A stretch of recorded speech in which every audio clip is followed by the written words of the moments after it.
Welcome to the Center of Everywhere podcast, where we explore stories of rural Minnesotans who are making a difference in their communities. Rural isn't in the middle of nowhere. It is in the center of everywhere.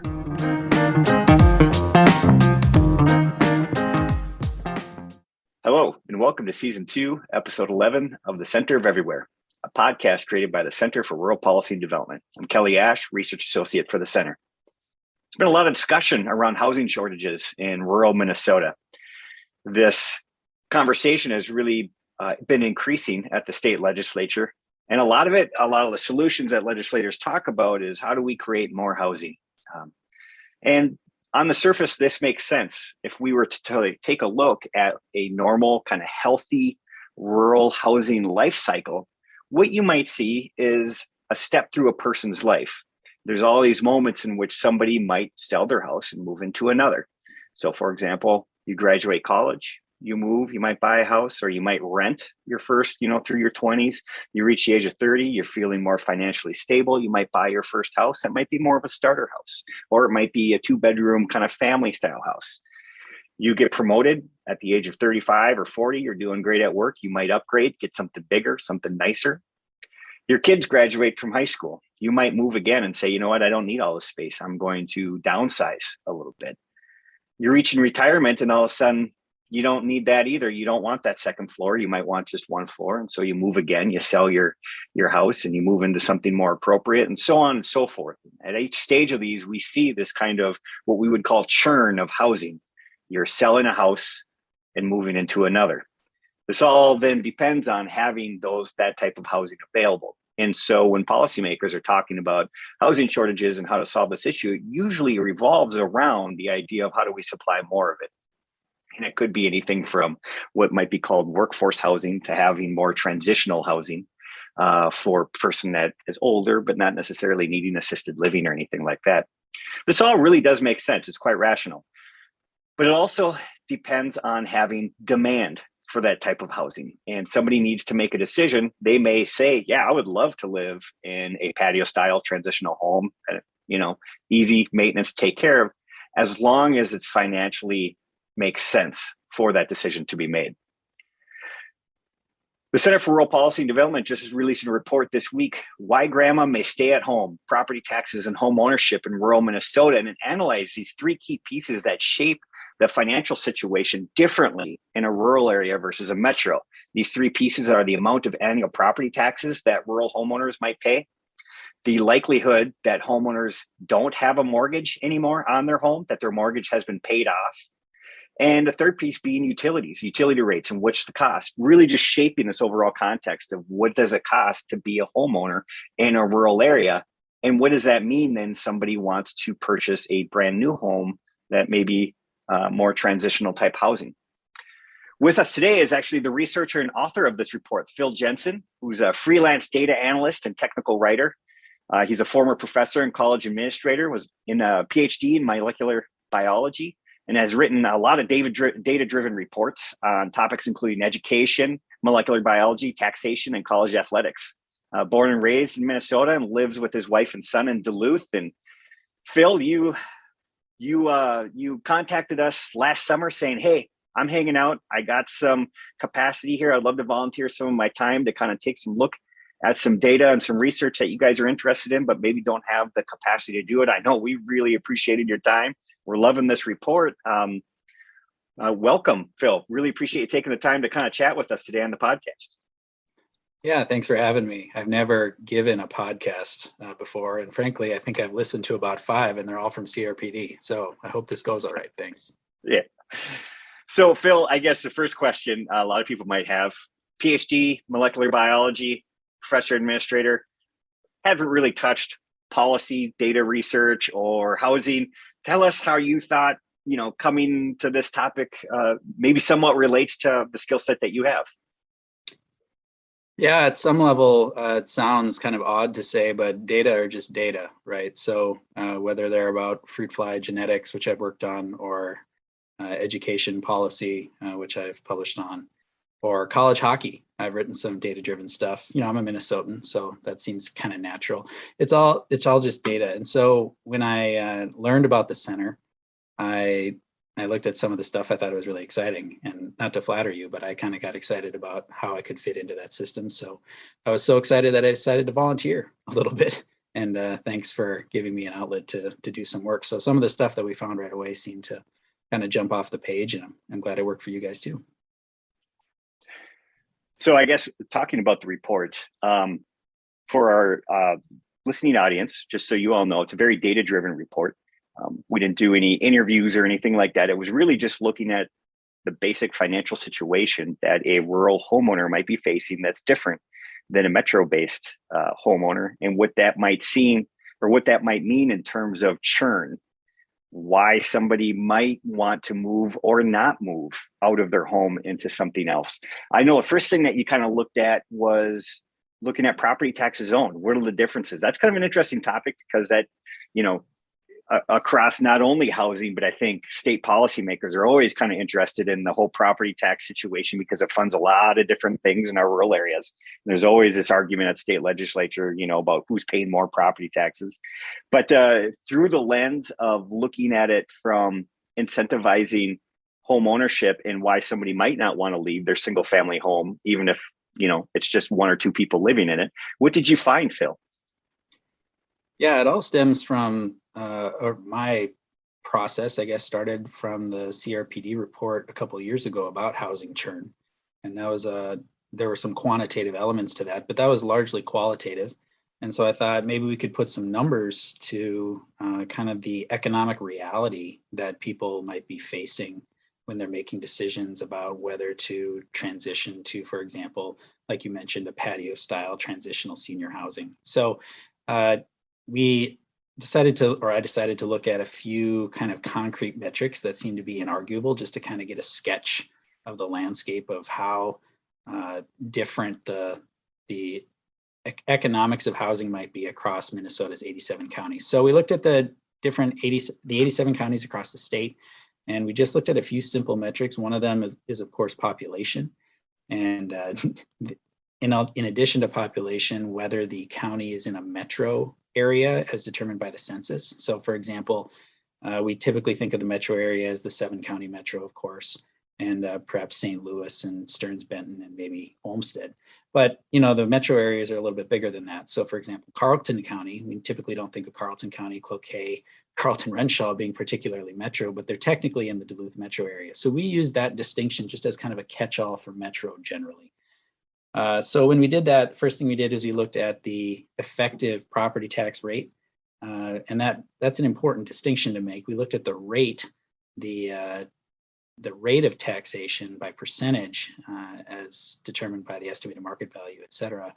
And when we looked at that, the first thing we found that kind of jumped off the page was that non-metro counties have lower effective tax rates than metro counties. And that caught our attention because while it probably makes some sort of deep sense, it isn't immediately intuitive that the rate of property taxation would be lower in a non-metro county. If anything, one could easily construct a story where it would be intuitive that non-metro, more rural counties would have to pay a higher rate to get the same kind of critical mass of revenue that they would need from a smaller tax base. So that was the first step, just looking at the two pools separately.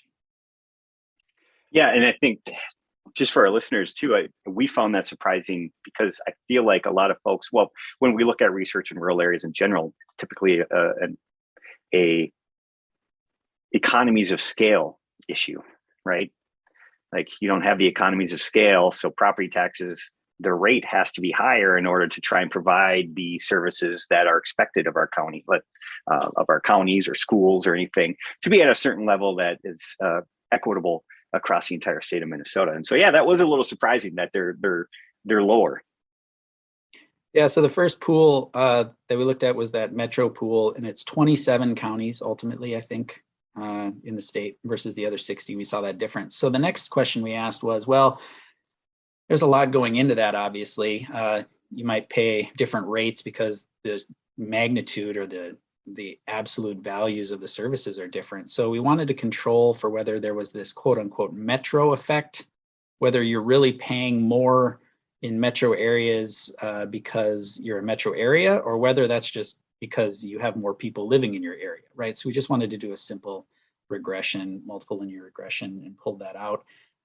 So we controlled statistically for population, and we said, even though these places have more people, is there still a metro effect? Are metro counties, for how big they are, still having higher property tax rates than non-metro counties? And the answer is yes.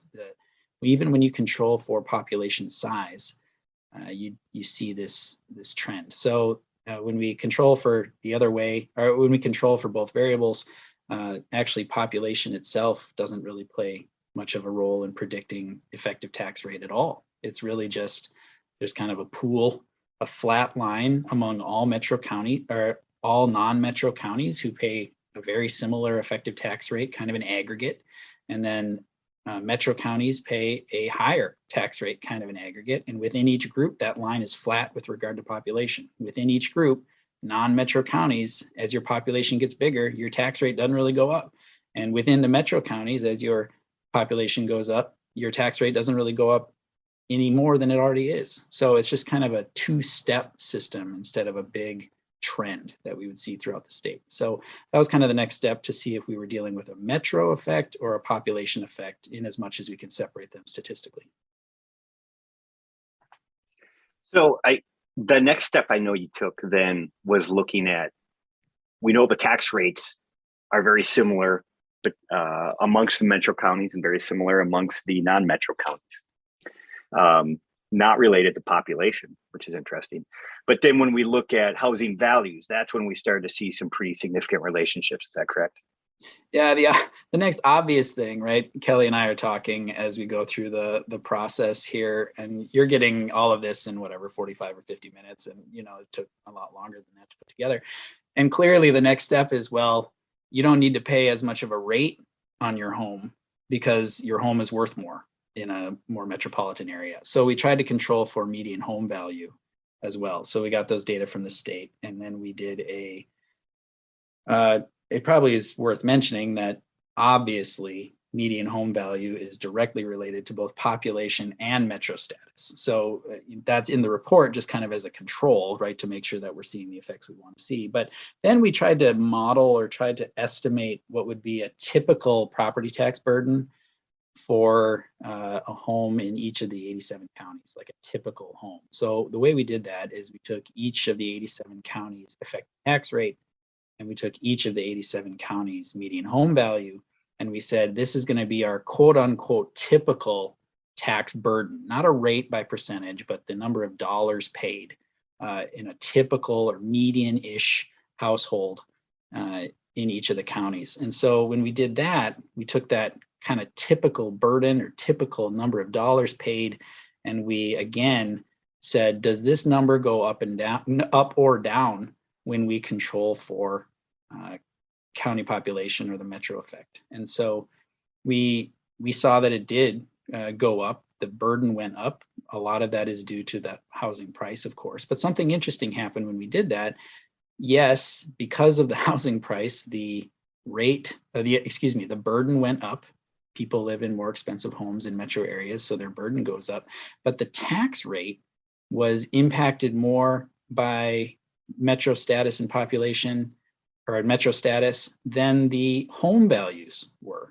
And so just to say that again in a slightly different way, yeah, in a metro area, you're paying a higher burden and you have a more valuable home, but the metro status affected your rate more than it affected your home value. And so when you tease all that apart, property values explain some of the increased tax burden, but it doesn't explain away the effect that we were seeing. In fact, the tax rate seems to go up higher than you'd expect if it were merely an effective home value. So that when we saw that, we knew we were onto something, that there was something about this metro effect in property taxation on a bigger scale.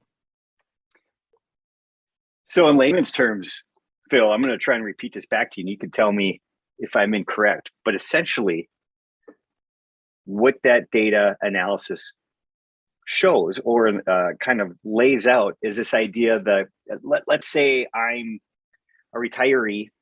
I want to downsize, want something kind of low maintenance, that kind of transitional patio style home. But I live in a rural area, but let's say I'm adjacent to a more metropolitan area. And we see this typically is that a lot of the metropolitan areas are the ones where a lot of the housing development's happening, particularly these patio style homes. And if that's my availability is like, all right, I want to move to that type of home, but I'm going to have to go to this metropolitan area to purchase it and live there. I would be looking at a pretty significant increase in annual property taxes owed, going from where I am now to something else. Is that essentially what this data kind of tells us? I think there are a lot of ways to slice it. I'll just jump in with an asterisk here that I know you're thinking the same thing, which is obviously we're speaking at a kind of broad brush level, and there are very smart people who are experts in the field and know that there are about 300 flavors of nuance going on here. So I understand that is happening, but just from a very broad level, looking at the broad numbers, it is kind of like what you're saying. Another way of saying it would be if you're living in a town or a smallish town of size X, let's say 10,000 people, and that town of 10,000 people is on the edge of a metropolitan area or is in a metropolitan area, you are going to be apparently, on average, you're paying a higher property tax burden than a town of 10,000 people in a non-metro area would be. So when we start making policy prescriptions, we're going to talk more about other layers to this onion, but the first blush look is that if you are in the same size city, you are already paying a different amount of property tax if you are in a more rural area versus whether you're in a more metro area. And so it almost seems as if it is incentivizing living in your home or staying in your home that you might own, for example, which we'll talk about later, in a smaller community because it's cheaper to live there because the property taxes are less. And so I think that's a corollary of what you're saying, is that there's such heterogeneity in the system based on geography. And when we talk about housing, we talk about it as if it's with a capital H, and maybe we have flavors of like, big multifamily housing, metro area and elsewhere. But this shows that it's kind of that there's another layer of complexity to our understanding of housing and the incentives that people can have for staying there. Property taxes is just a big piece of the financial incentive to staying in your home, and that financial incentive seems to align with staying in your home in a rural area. Phil, I know we talked about this early at the beginning of the research, is this idea of a lot of the policy solutions being, if we build it, they will come, right? And what this report is kind of assessing that assumption, that belief. Is that really true? Is there just that much demand? There's nothing standing in the way of demand other than is that type of housing available or not? Now, we're not. So this report kind of says, availability is obviously an issue, but it isn't the full story. And I know one of the other pieces we talked about was the percentage of folks that outright own their home already, right? So we're a little bit older.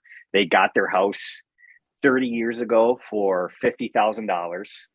They've had the mortgage paid off for 10 years now, 15 years, maybe longer. I still remember growing up in Hancock when my mom and dad, I was in elementary school or maybe junior high. I can't quite remember. And I'll always remember the day we celebrated because it was my father's last payment on the house, and I just remember sitting there and be like, well, I don't know what the big deal is.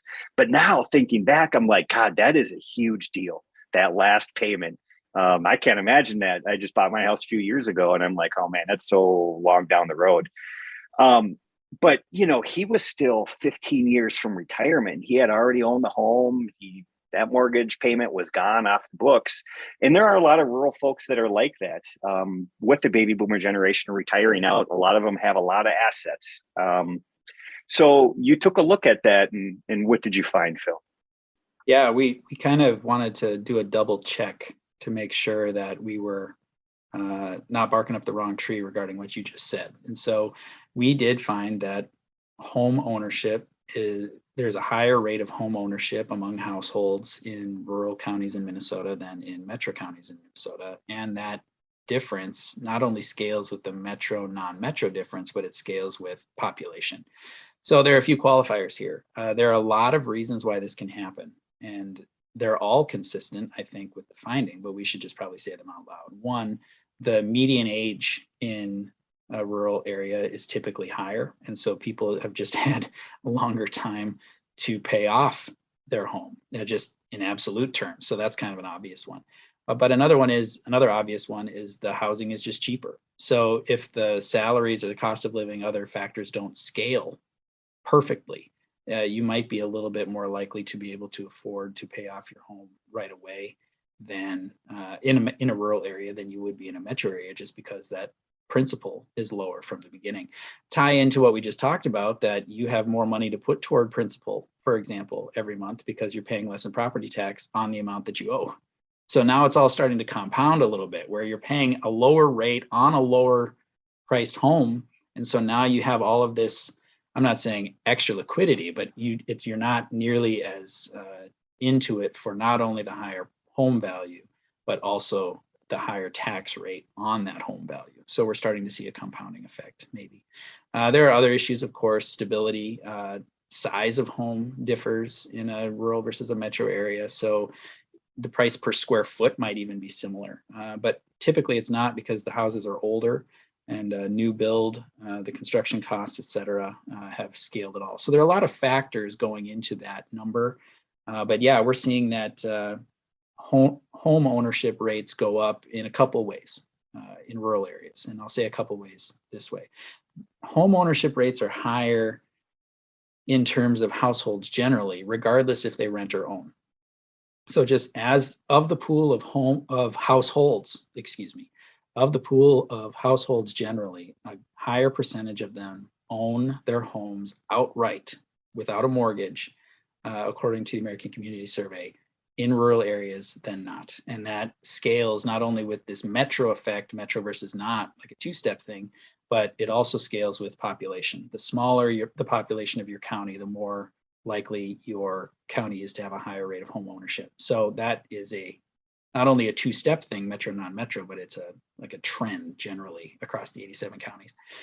But that number of home ownership is also higher in rural areas just among people who own at all, as opposed to rent. So just as a percentage of owners, you have a higher percentage of people owning outright in rural areas, probably because of the factors that we talked about before. So that's not an artifact of a higher percentage of kids renting, for example, like in college towns or in metro areas, or the kind of churn that we see in a kind of tenant market, for example, in a metro area. It's separate from that. Just among people who own the home, the outright ownership rate is higher in rural areas. And so we just wanted to make sure that we were not looking at an artifact of something in that respect. Yeah, it seems that that home ownership rate, that's a really strong trend, actually. The number itself falls by about half from the least populated counties to the most populated counties, from about a 60% rate of all home owners own outright in the smallest counties, compared to about a 30% rate in the largest counties among people who own. So it's real, and it probably plays into some of the policy effects that you mentioned earlier. Yeah, and again, to kind of put that situation in context, or maybe on the ground a little bit, is, again, if I'm somebody at retirement, I own my home outright, and I want to move to a transitional home, not even a metro, let's say it's in my own town. To build that transitional home or that patio style type living is quite a bit more than it used to be 30, 40 years ago. But the value that I can get for selling my house, so I'm in a single family home, great for what we would consider like workforce housing, kind of starter home, those older homes, they may need a little work, but you can get it for $125,000, $160,000, in that perfect range for a lot of younger families in a rural area. But yet, to go into that transitional home, it's going to be over $200,000 guaranteed, $225,000 maybe. This then is a kind of another sort of barrier in that decision making for me, who is going to have to sit and wonder, one, am I willing to pay the higher property tax on that house because it's going to be valued higher? And two, am I willing to take out a mortgage at my age, since I won't be able to sell my house to cover the cost of moving into this new house? You might see that a lot more in a metro area where you could sell your single family home for probably pretty close, if not more, than what you want to purchase in the transitional home. And I think that's kind of like an interesting difference and nuance when looking at the idea of demand for these types of housing in a rural area. Do you think that's a pretty good explanation of what some rural households might be facing in this decision? Yeah, we see a lot of these factors coalescing. We'll use just Highway 53 in Duluth as an example, right? So the situation in Duluth where housing prices are going through the roof right now for a variety of reasons, right? It's not a surprise, but it's different than up the road in 53 in Virginia, I'm sure. And I'm sure it's different than farther past Virginia up in Orr. And I'm from a town of 700 people, right? So I understand the realities and how different they are, or at least kind of do. And so when we have this conversation about all of these factors coming together, consider this, right? So if you are in Duluth and you are less likely to own your home, so you're more likely to be paying a mortgage, which probably resembles the rent you might pay in transitional housing or a mortgage payment that you might undertake if you were to just move and try to own that in Duluth itself. Your property taxes are going to be higher too. You talk about that versus Orr, right? Where new build transitional housing for seniors in a small town, in a small rural town, does not scale necessarily with typical real estate values, because the only thing that's really different is the plot of land that you're buying. And so the construction costs, for example, are relatively flat compared to the land itself. And so you're not going to get a linear scaling that you'd expect for a new home price, mortgage or rent in a small town that you would in kind of a regional hub like Duluth. So if you're in Orr or Black Duck or somewhere, or my hometown in Marshall County, you're going to be looking at this very differently, because immediately any new build in your community is going to be more expensive than any payment you have, even if you have a mortgage, just because of the way construction costs have gone. In addition to that, you are more likely to own your home outright already if you're in a smaller area, in no small part because it was cheaper and easier to pay off. So now you've disincentivized it two ways. Not only is it more expensive than you're used to compared to Duluth, but now you're more likely to own it outright, and you haven't been paying anything monthly for years in terms of a mortgage or rent. So that contrast gets bigger. Then we tack on the property tax piece that we already said. So now, in addition to that change and the fact that you weren't paying a mortgage more likely, now the property taxation that you've been paying is a lot lower than you would have been in Duluth. So if you're in Duluth, well, I'm already paying a mortgage, and it's probably more comparable to what my home value is right now. And property taxes, I may even catch a break if I'm renting, or it shouldn't be as bad as it would be otherwise. Coupled into what you mentioned, which is I can get a lot for selling my house. Whereas all four of those factors are coalescing in the opposite direction in a rural area. So you talk about build it and you will come. I think it's that housing with a capital H again. Build what? You know, if the plan is to churn people out of their homes, not in a coercive way, but just to incentivize them to move to traditional housing and free up their single family home that you would think of as like young family starter, single family housing, the incentives might be a lot different. And even if people are making data-driven decisions, those data might have been collected in an area that's far different in an economic reality sense than where they might be trying to build it in a rural area. So even if we were to subsidize some of the construction of, for example, senior transitional housing in rural areas to make it better aligned with the market, even if the overall sticker price of that move was more palatable for seniors in rural areas, for example, there are these other factors that aren't weighed into that analysis where you still might not get a lot of people pulling the trigger. Well, I know one argument some people have brought up, and you looked into this, was that, okay, these things are true in a rural area, but isn't it also true that utility rates are significantly higher in rural areas. And does that then counteract all of these ways in which it's cheaper to have a home in a rural area? Phil, what did you find there? Yeah, cost of living in general is obviously scales differently in different parts of the country. Fuel, just for transportation, is different, obviously. But things like, electric co-ops, often rural co-ops have different rates than municipalities do or bigger systems do. Other kinds of fuels, for example, a lot of places in rural areas are on propane, which is more expensive per BTU than natural gas, obviously. So yeah, there are a lot of factors in that. So we looked into, after discussions kind of like this one, except not recorded, we looked into why, what other factors might be pushing the needle the other direction to make this less of a clear-cut thing. So when you look at what are called selected monthly ownership costs, SMOCs, in the American Community Survey, they include things like utilities, fuels, insurances, fees, likelihood of paying fees, I think, for example, with HOAs or other kind of community-based things. And what we found was, well, importantly, those SMOCs, as reported by the American Community Survey, they include property taxation, real estate taxes, they're called, which include property tax and the main driver. There are others too, but in general, property tax is rolled into that. So when you look at these SMOCs or these other selected monthly ownership costs across the spectrum of the 87 counties in terms of population, you see that, like we said before, the costs go up. These other ownership costs go up separate from the mortgage itself, the more population your county has. So the more densely populated or the higher population, you pay more on these other costs. But what we did was we took the yearly typical tax burden that we calculated earlier, we divided it by 12 because there's selected monthly ownership costs. And we then said, if we were to subtract that as a monthly rate away from these other ownership costs relayed by the American Community Survey, we should have an estimate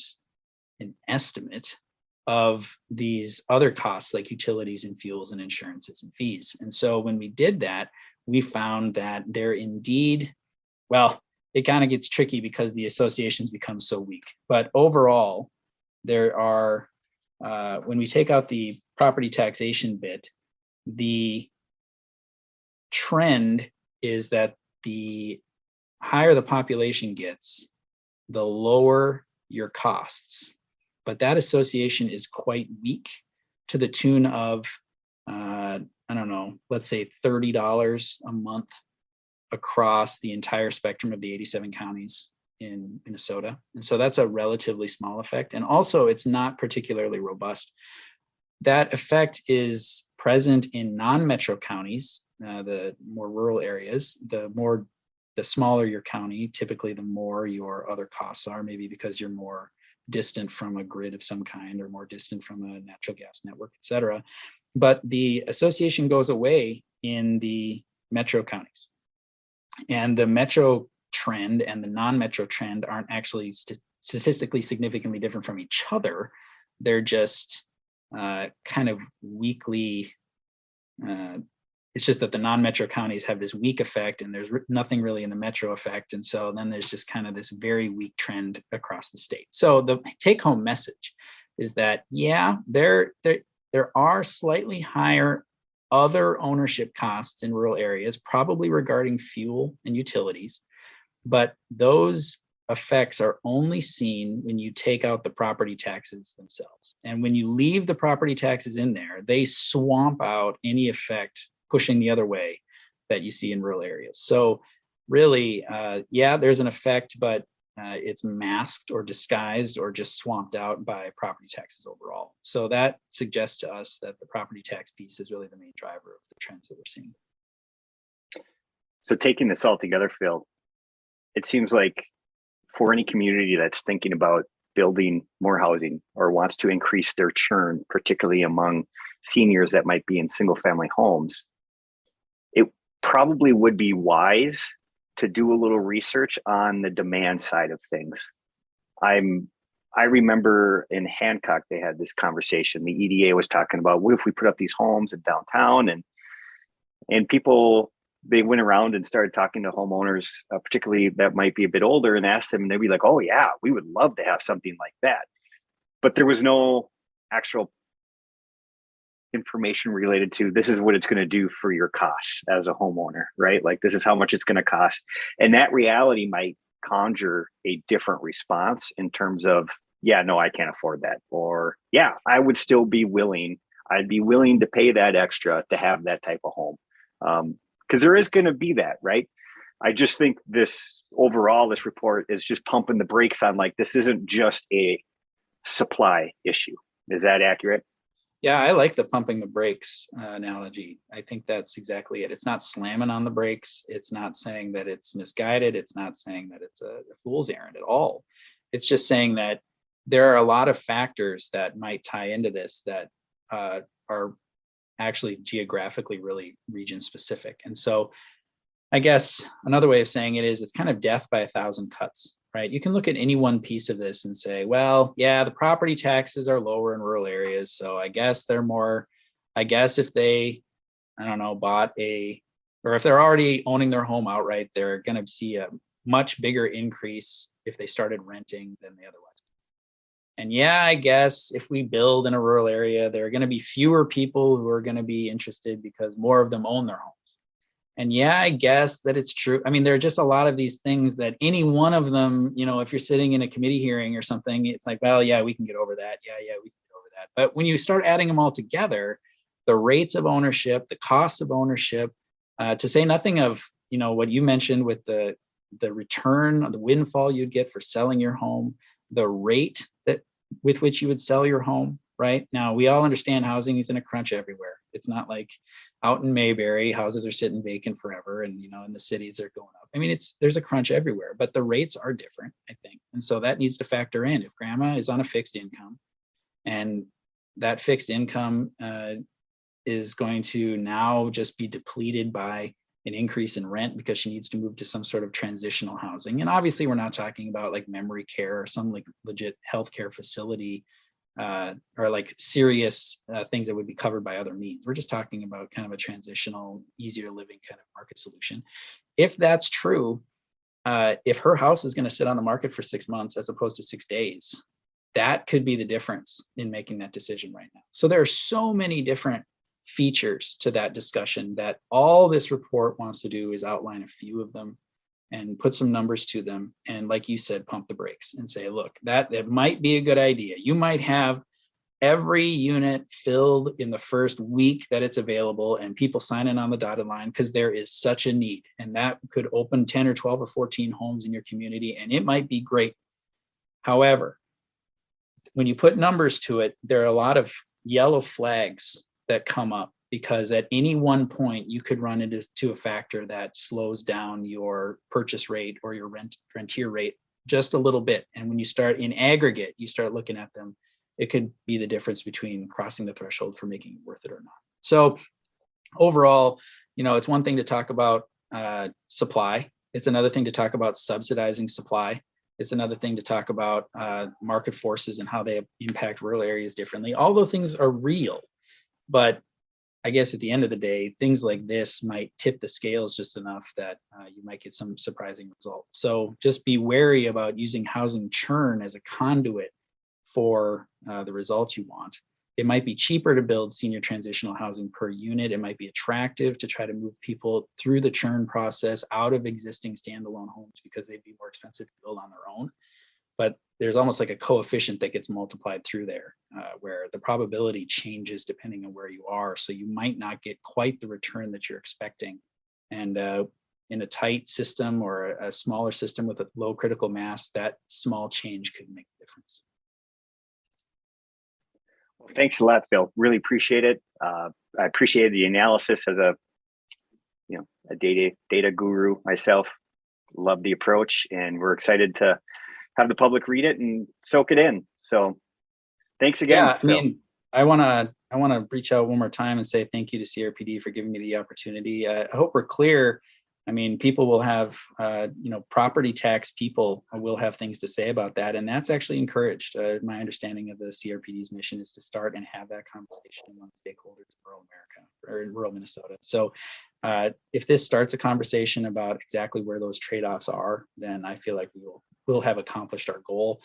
Nobody on this recording or anybody is saying that full stop to anything, or that we should seriously reevaluate in principle the entirety of what we're talking about. Just if we create a little bit of awareness to some of these issues, I think that's the win for everybody. You've been listening to the Center of Everywhere podcast, where we explore stories of rural Minnesotans who are making a difference in their communities. Rural isn't in the middle of nowhere. It is in the center of everywhere.